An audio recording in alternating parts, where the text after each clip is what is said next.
Hey Pennsylvania, it's wine o'clock on Wine Time PA. Join Rob, Holly, and Steve as they explore their home state of Pennsylvania and all the wonderful wineries it has to offer. Each month, they take a journey tasting the wines of PA. If you're able, pour a glass of your favorite wine and join us now for Wine Time.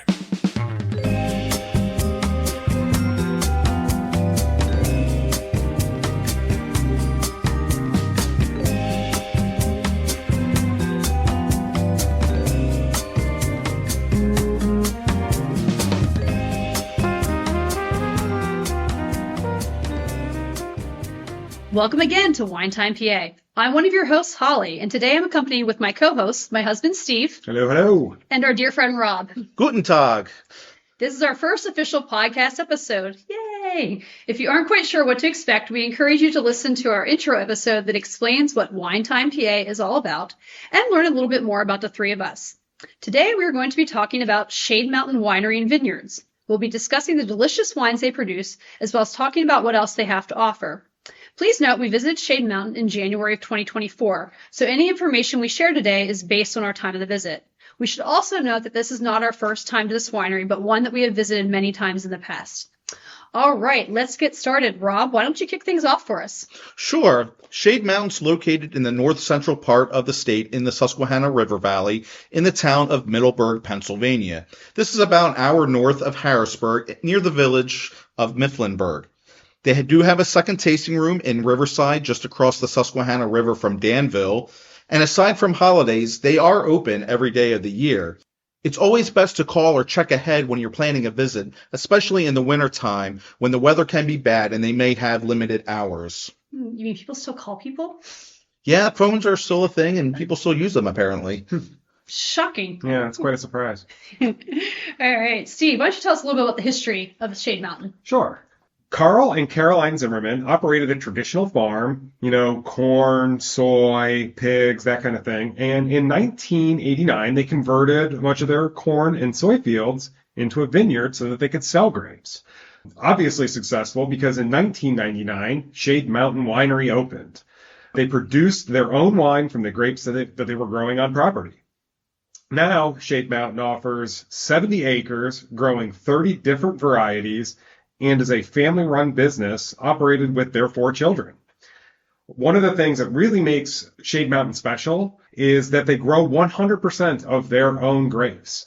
They don't buy from out of state. Everything that they grow on property gets turned into their own wines, which is really unusual for Pennsylvania, considering the high volume of wines that they have to offer.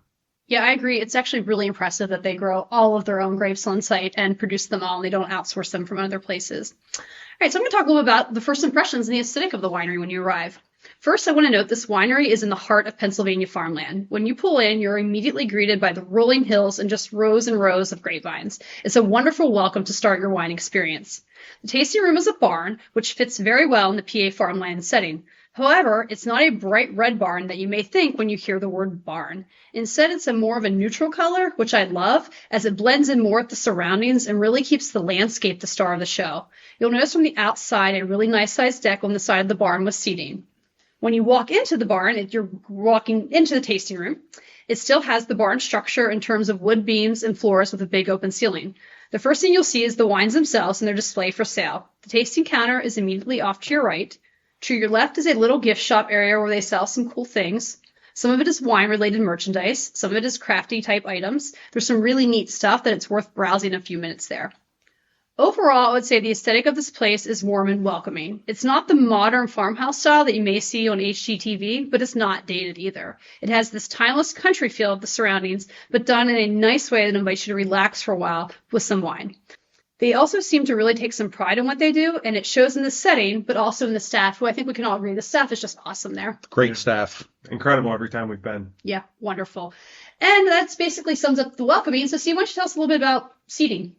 There's a main room in the back of the barn that offers the most space and the most tables for people to just relax and hang out. This area can also be rented for private events. In fact, we happened to be there while a private event was happening, and it didn't really detract at all from our experience. We didn't hear them or really notice that anything was going on back there other than that the doors were closed.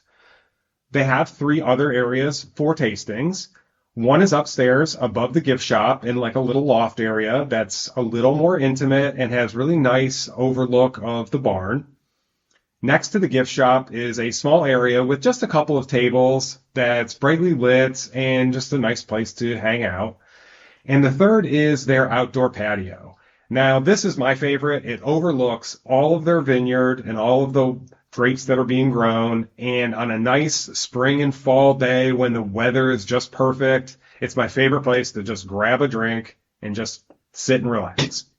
Yeah, it really is a nice place so you can sit for several hours and relax. What about reservations? Yeah, so reservations aren't required because they have so much available room for tastings. But if you are coming with a group of 8 or more people, it's probably a good idea to give them a heads up so they can be prepared. Yeah, I think that's good with any winery that we can all agree. So, Rob, why don't you just a little bit about how tastings work and the wines they have to offer?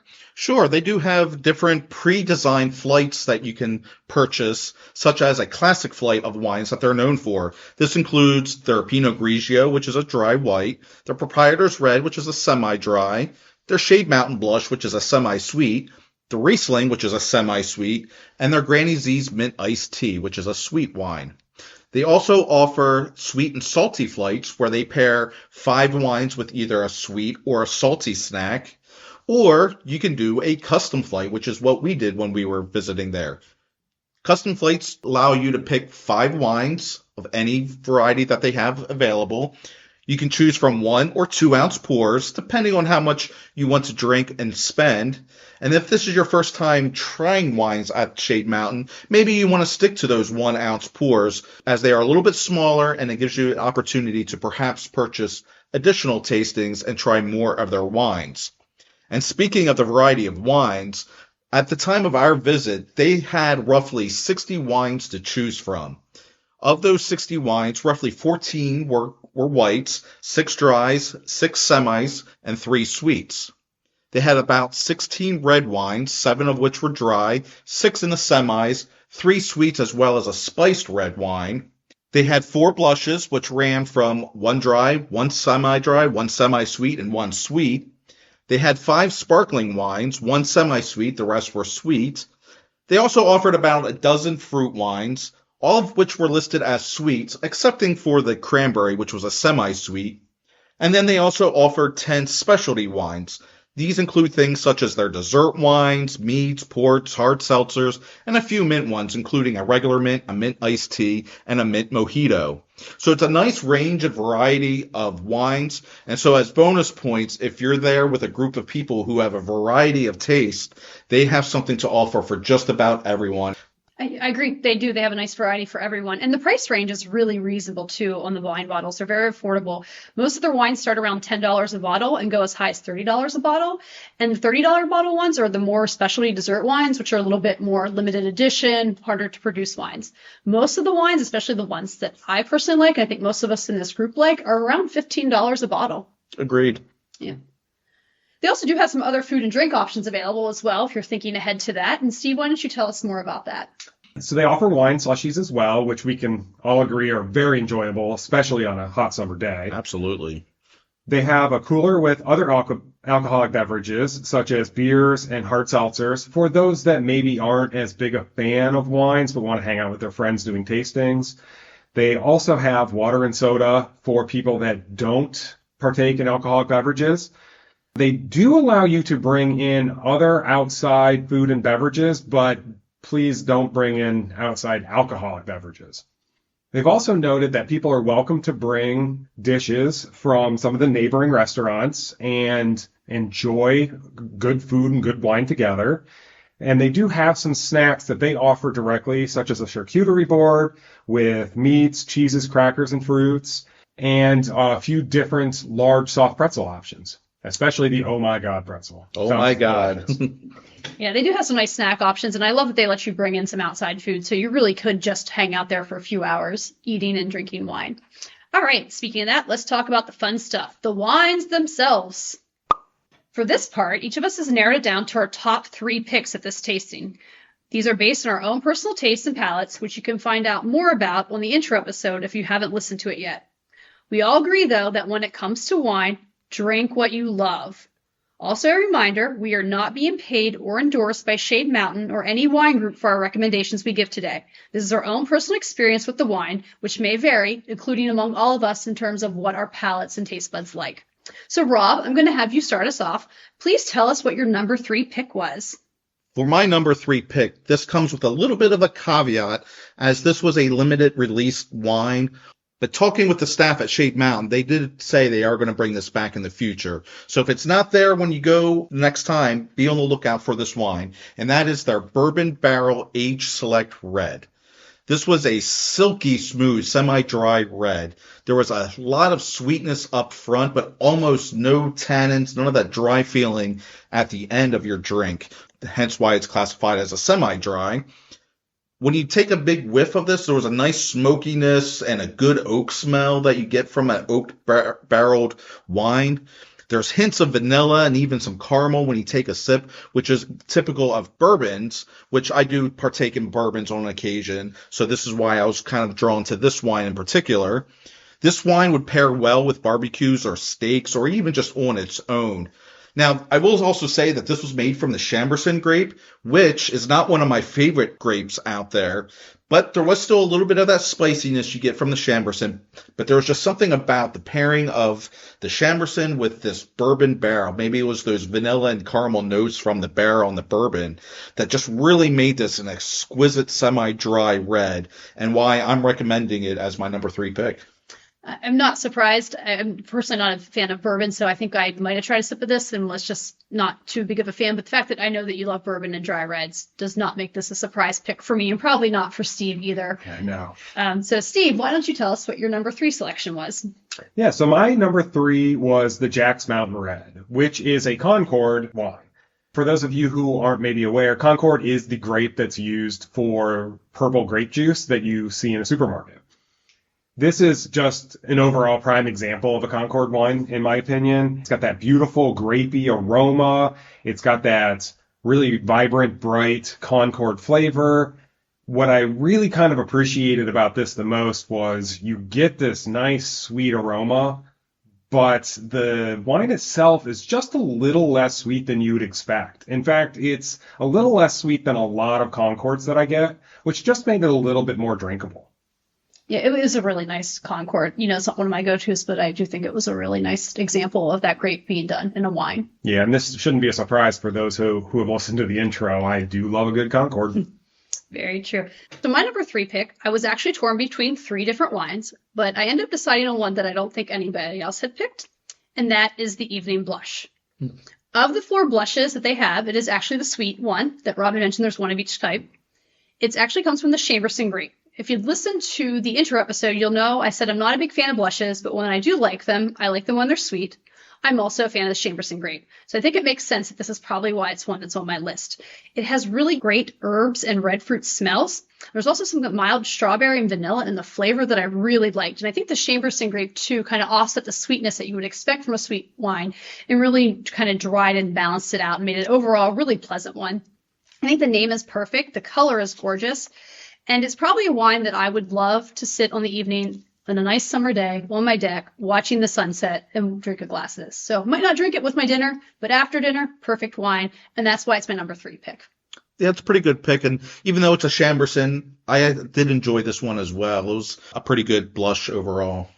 Yeah, I'm not a huge fan of blushes, generally speaking, but I do like the Chambourcin grape. And this was a really good example of one. And like you said, I really like those strawberry notes.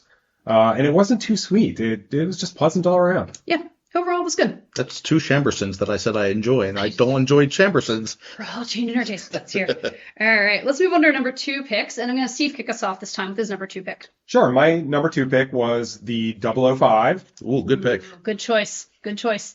Yeah, overall, this was a surprise to me. I'm not overly a big fan of lightly oaked dry reds, but this one was special.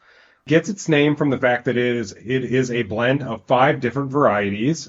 That is Cab Sauv, Cab Franc, Sangiovese, Merlot, and Petit Verdot. And really, this won me over because it's such a great blend.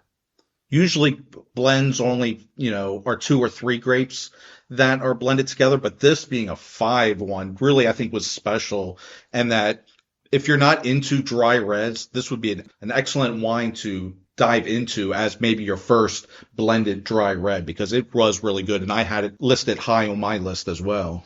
Yeah, this was actually when I had said I was torn between 3. This was one of them. It is a really good blend of ones. I love red blends. And when I first looked at the list and I saw the 5 grapes that made it up, I was like, I like maybe 2 or 3 grapes in this list. But when you put them all together, it just magically happens to be really, really well. And as Rob said, I think this is a really good dry red. If it's something that you want to experiment more with because you're not really into reds, this could be a good way to try one and see what you think. Agreed. Kudos to the winemaker for making such a good blend. I also said this is a great introduction to dry red wine. For those of you who have maybe stuck to the semi or the sweet categories, it's a great introduction. And really, this is an overall nicely drinkable wine. I could drink multiple glasses of this without even thinking about it. Yep, good choice. All right, Rob, what's your number 2 pick? This will come as quite the shock to both you, Steve, and Holly, as my number 2 pick is another dry red, the Merlot. Surprise, surprise. I'm the Merlot drinker of the group, so again, this shouldn't come as a surprise to either of you. It's not. No, But- not at all. But what I found that I really enjoyed about this Merlot in particular, it was barreled in some cedar oak, but it was only lightly oaked. A lot of times Merlots tend to be over oaked, and it takes away a little bit from me, the taste of the Merlot. But this was only lightly oaked, which gained some bonus points for me. There was some more hints of sweetness in the front of the drink than I was anticipating. Some notes of black cherry that really kind of caught me off guard, but it was in a good way. It was a pleasant surprise. It was a nice classic Merlot coloring to it. When you swirl it around in your glass, there is little to no legs. There's little bits of sediment that stick on the side of the glass, which indicates an alcohol content in there. So it was low in the alcohol content. But for a Merlot, it was a little bit lighter of a body than a typical Merlot would be, which again caught me off guard a little bit, but in that good way. And it just had a nice, pleasant finish to it. Didn't have a lot of tannins or that really dry feeling, but it was just enough that you wanted to go back for some more. And honestly, this is one of the better Merlots I've had in quite a while. And this is a Merlot that I could easily pick to drink on a regular basis. So again, kudos to the winemakers for an excellent Merlot. And it's my number 2 pick.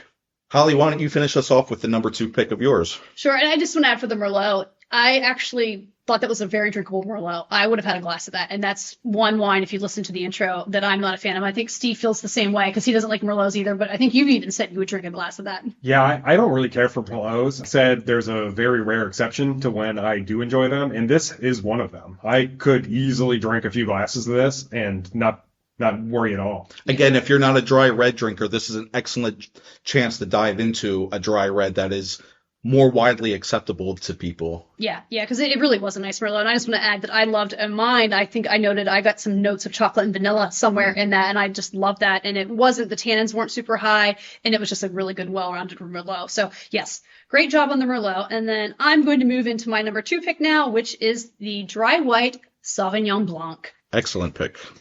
Yeah, I really love a good Sauvignon Blanc, and this is an excellent example of a well-done Sauvignon Blanc. You get some of the earthy, slate, petrol kind of mineral in the smell, which I found was a little surprising to me, because that's the kind of things makes me think Riesling when I smell that. And I also smell a little bit of the acidity, but it wasn't in the taste. The acidity, I think, is very well balanced. It starts off with some citrus flavors, and you get kind of a hint in the fruit in the middle, like white or peach or melon, and then it kind of finishes off with some of those earthy tones. It did, again, remind me of a dry Riesling, but with a little more acidity. I personally probably would have liked a little bit more acidity, because I like the acidity in a dry white, but overall, I think it was well balanced. I think it was a light and easy drink, and it would be really good for a group or a wine social gathering for people. I think you hit the nail on the head there.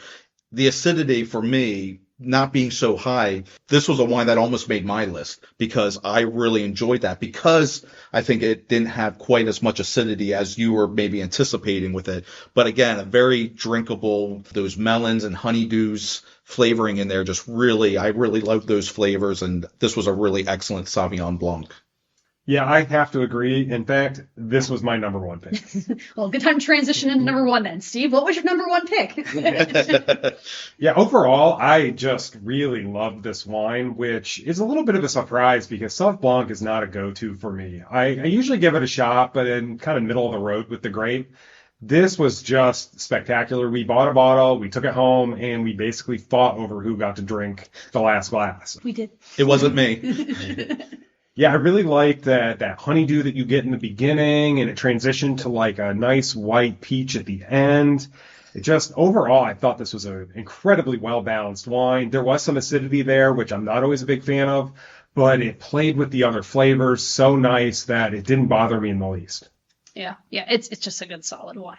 So I'm glad it made your number one list. And again, that says a lot to the winemakers at Shade Mountain. When a Sauvignon Blanc makes my husband's number one pick out of all the wines on your list, and there's quite a few to pick from. And high on my list as well. Yep. My number one pick, which probably isn't a surprise to anyone, and I hope I say this correctly, the Gruner Veltliner, which I think I may have mispronounced that in the intro episode when I say I liked the Gruner Veltliner. I think I always say Gruner Veltliner, but I apologize again. We are not wine experts. We do not work in the industry. We just love wine. We're enthusiasts and aficionados, so we may mispronounce things from time to time. Either way, if you're not familiar, this is a grape that's actually very popular in Austria, of all places. It's what grows a lot there. You see it in other wine regions, but it's growing very well and popping up a lot in Pennsylvania. So you might see this in a lot of tasting rooms, and it's one that I'll usually try. As far as Shade Mountain is concerned, I've actually had their previous year's vintage and loved it. So I was super excited when we went back for this tasting to see that it was back and that I could get a bottle. It is just as wonderful, if not quite the same as previous vintages, because things can change from year to year. It was still just as wonderful as I remember it.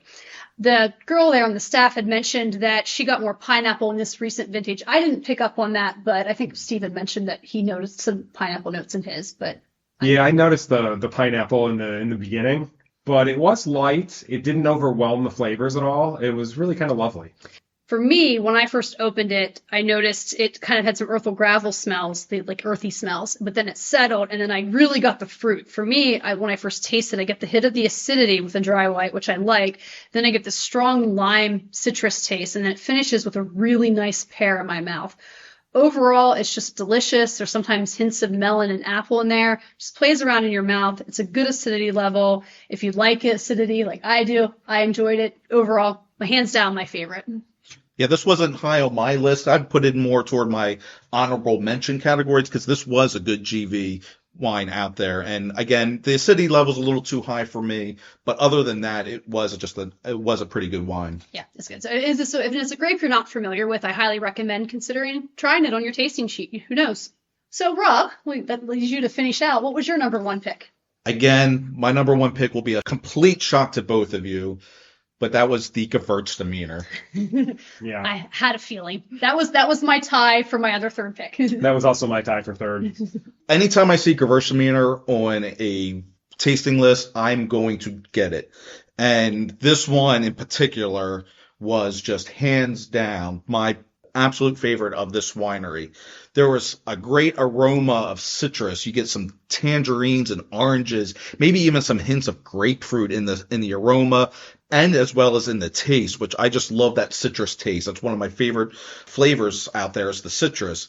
But that fruit forwardness with all that citrus was balanced really well with the acidity at the end. Again, as I keep mentioning, I'm not big on high acidity, and this wasn't high acidity, but there was just a nice balance between the fruit forwardness of all those oranges and tangerines and grapefruits with that acidity, that natural citrusy taste at the end. It was a light, crisp wine, easy to drink, especially on a summer day.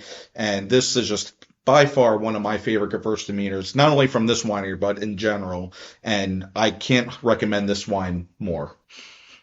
Yeah, I have to agree, Rob. I love the orange blossom aromas that you got, and that transitioned into this really nice tangerine flavor that was imbued into the wine. Overall, great Gewürztraminer. Yeah, it really is it's a very pleasant Gewürztraminer. Very nice to go, pairs well with a lot of meal options as well, I think, as well. So, all right. I think that rounds up our favorites, but I know that this was a big, long list of wines, and it was really hard to narrow it down. So I think we all have a couple honorable mentions we'd like to shout out. So, Rob, why don't you go first and tell us what one of your honorable mentions is? Well, there was two that I'll give honorable mentions to. The first one being their Great White, which is their Traminette. Again, another shocking pick from you guys. Just a great Traminette overall. Again, crisp, nice balance between fruit forward at the taste with the acidity at the end. Just well balanced. Great on a hot summer day. And the other one I'll mention is their Young's Hill Riesling. It's their semi-dry Riesling. They do have a semi-dry and a semi-sweet. I prefer my Rieslings a little bit on that drier side, and their semi-dry Young's Hill Riesling is an excellent wine as well. Yes. Steve, did you have a couple you wanted to mention? Yeah, I like their Niagara. This is the grape that's used for white grape juice, so it's not really surprising since I like Concord so much as well, but it's just a really good representation of the Niagara. It has a beautiful, sweet aroma, and the taste, like the Concord, is a little less sweet than you'd expect, and that just makes it a little more drinkable, in my opinion. Yeah, the Niagara was actually on my short list of honorable mentions as well, because you're right. It smells very sweet. So when I smelled it, I was like, I'm not sure if I'm going to like this. But when you taste it, you're like, oh, it's not as sweet as it smells. It kind of tastes like biting into a fresh grape on a summer day. It does remind you a little bit of grape juice, but it works very well. Not as sweet. Very nice overall. This would be a white wine that I would share with a friend who maybe likes sweeter wines, but I'm not feeling, if I wanted to share something with them that we could all agree on, it would be a good choice. So for my honorable mentions, I would like to mention the Country Spiced Apple. Ooh, that's a good one. Yeah, that is a good. Yeah, it's a sweet fruit wine, of course. It's apple. It's spiced, I think, with things like cinnamon, nutmeg, and things like that. So it reminds you a lot of a hard apple cider. But I will say I'd recommend, even though it is delicious chilled, it's even better warmed up, in my opinion, anyway. I agree. Yeah. Yeah, definitely warm it up a little bit in the fall. It's perfect. Yeah. We heated some up on the stove on a nice, cool winter day, and it was just spectacular. Yeah, it really was. It was so good warm. I could picture myself sitting next to a fire in the fall with a cup of that in my hand. But yeah, so I would definitely recommend trying that as well if you like apple, and especially if you like warmed wines as well. Okay, let's move on to talking about what their more bestseller or popular wines are. So Steve, I think you have a list of their 4 top bestsellers. Yeah, they've got the Jack's Mountain Red, which was one of my favorites, so that's not really a surprise. The Niagara, which was another honorable mention for 2 of us, so also not a surprise.